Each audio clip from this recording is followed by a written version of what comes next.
running 4 grapplers. Oh, we were running 4 grapplers. We're down to 1 and 2 grapplers with the new system that we're trying to implement. That will save about $100,000 a year on that service. We're looking at, and this is just in the cost of operation, not on the cost of the trucks. You know, those trucks were bought 15 years ago now, and they're facing replacement pretty soon. And they were, let's see, trying to remember how much. They were probably about $140,000 each. So that cost probably is now around $200,000 easy. So there is also savings there.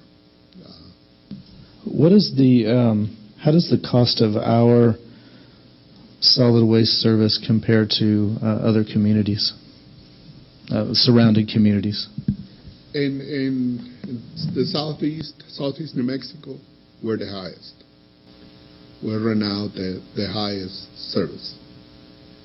We have a 30-year plan that is looking at a doubling the cost by 2025. And I think that's what's prompting the mayor and the governing body to take some action on this, because, you know, it's going to get to the point that it's impossible to, you know, for somebody that is on fixed income to pay for refuse service. That's not including water and sewer, which is, you know, on top of that. So those are the reasons that are driving what we're trying to do. You may say, well, privatization. We looked at privatization about close to 5 years ago. The waste management came in and they wanted to look and see if they could provide the service for us. They never came back. I mean, they couldn't match for the price that we were providing, and the same services. You get, you know, ma'am, you mentioned options. Well, yeah, you have an option to take it to the landfill. The landfill is free to.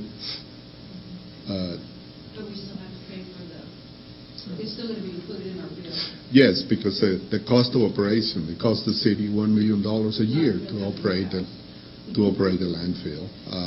You have a convenience station. So now we're going to be putting our limbs and all those kind of bigger pieces of trash or whatever is going to be in front of our yard. And if people have landscaping in front of their yard or whatever, what do they do then? Do we just pile it on top, or is it going to go in the street? And then on the street, on the sidewalk, or where you can find an empty spot. You know, we ask that you bag your garbage, your refuse, or you bundle it so that it will be easier to pick it up and don't cause any damage. You know, if you look at your alley, there are, in a lot of alleys, there are lines running, power lines running on both sides of you know, either telephone, power, or a combination of the two running along the alley.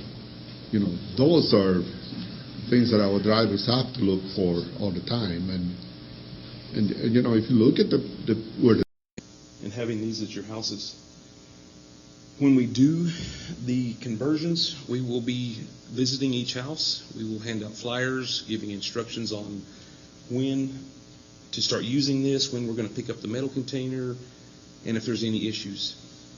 We have also realized the need for some assistance with moving these containers out. We have created a form for assistance if you're physically unable to move these out. It's going to be online within the next couple of weeks.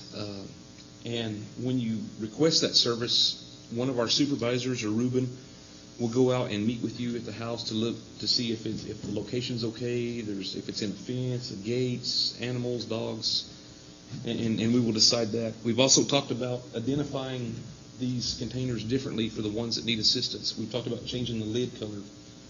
Instead of green, going for maybe like a white lid, something that would be easy for us to identify. Okay, Kyle?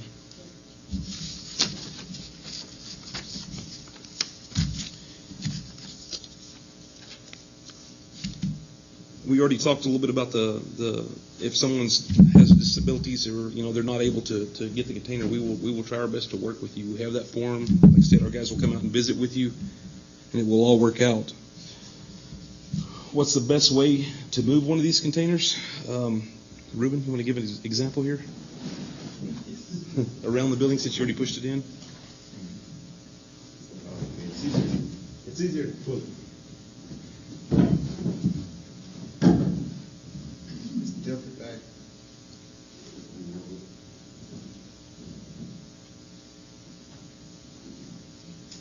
When these containers are placed at the front by the curb, they need where the lid opens.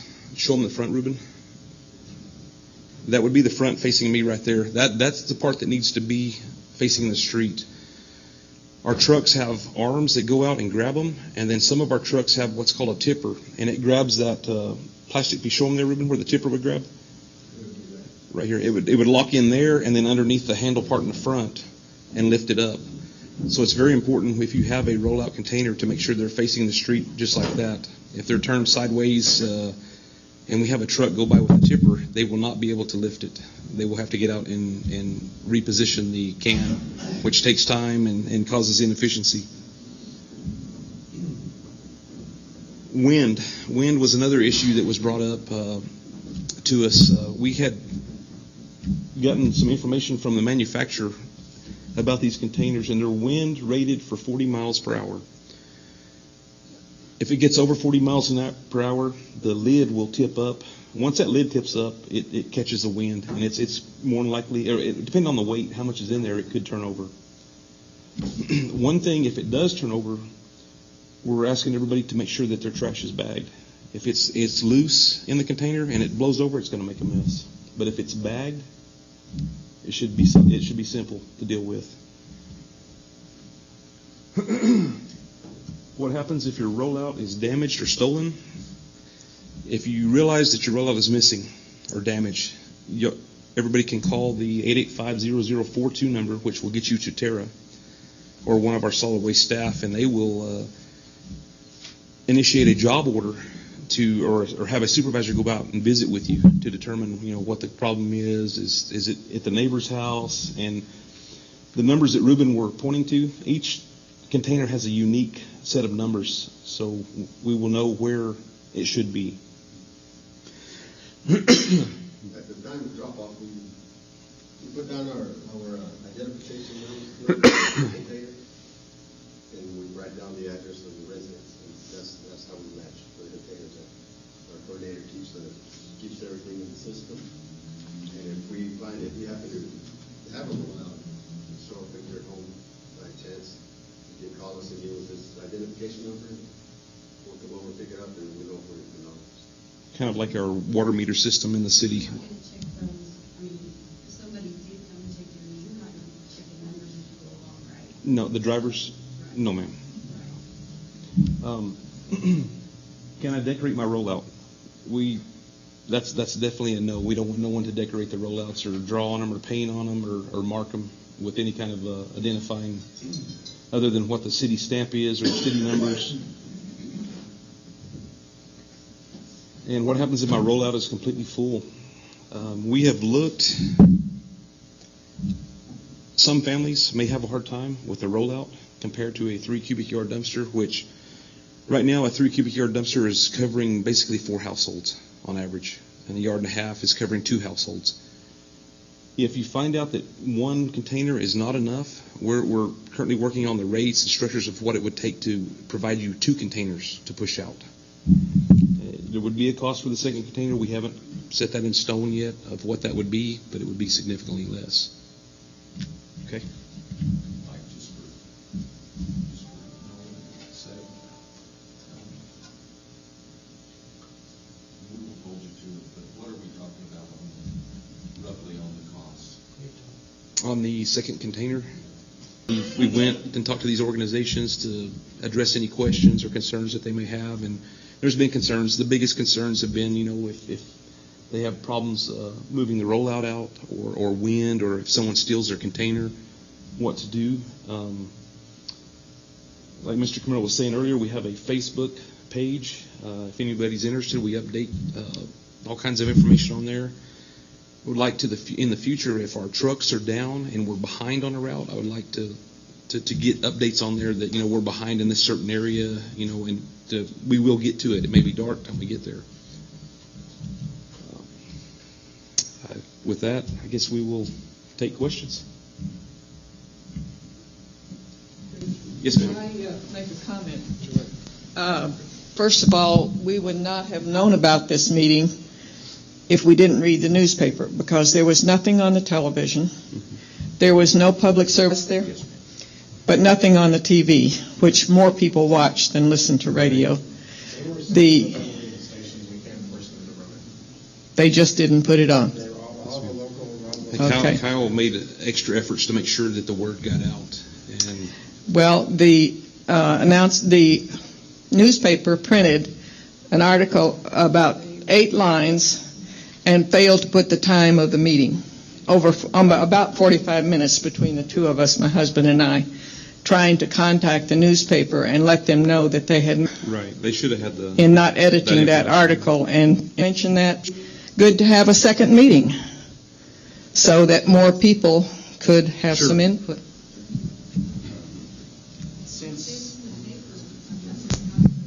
Right. Kyle submitted to the paper, the radio stations, Facebook. It's been all over the media. Yeah, we submitted it. We can't force them to decide when or how to run it, but it was submitted. Yeah. My name's Arthur Gore, and I live on a hill. This thing works great if it's level. Right. If you're on a hill, you got a problem. And I'm not strong enough to get that container up or down from the alley. We use the alley to enter our home, and it's level. Right. So I hope you can account for that. And yes, sir. We actually talked about, there's some residents over on the West Ridge, west of Lansing. No, it's on 1211 West Riverside. Riverside. Yeah. What was that address one more time? I'm sorry? 1211 West Riverside. And I thought I'd pick a forum up here tonight, and apparently you don't have any to the handicap. We will get.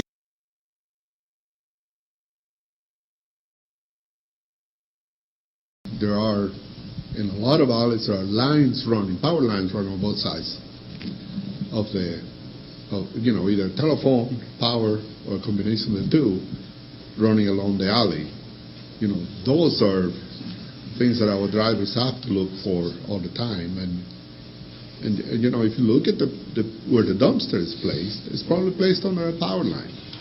So when that driver picks up the dumpster, he's got to make sure that he clears the power line, that he clears the gas meter that is next to the dumpster.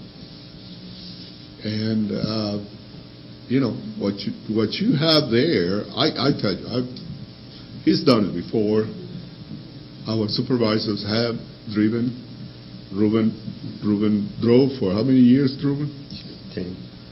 I never driven a truck like that, and I don't think I can drive a truck like that. I tell you, on a clear street, I probably wouldn't be able to drive a truck like that, to tell you the truth. But it is a difficult operation, and it's a pretty costly operation to operate in the alleys. And not all the alleys are in the best condition.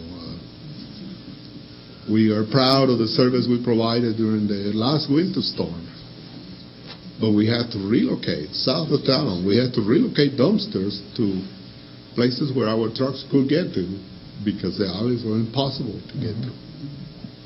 The city of Roswell, they were hit harder.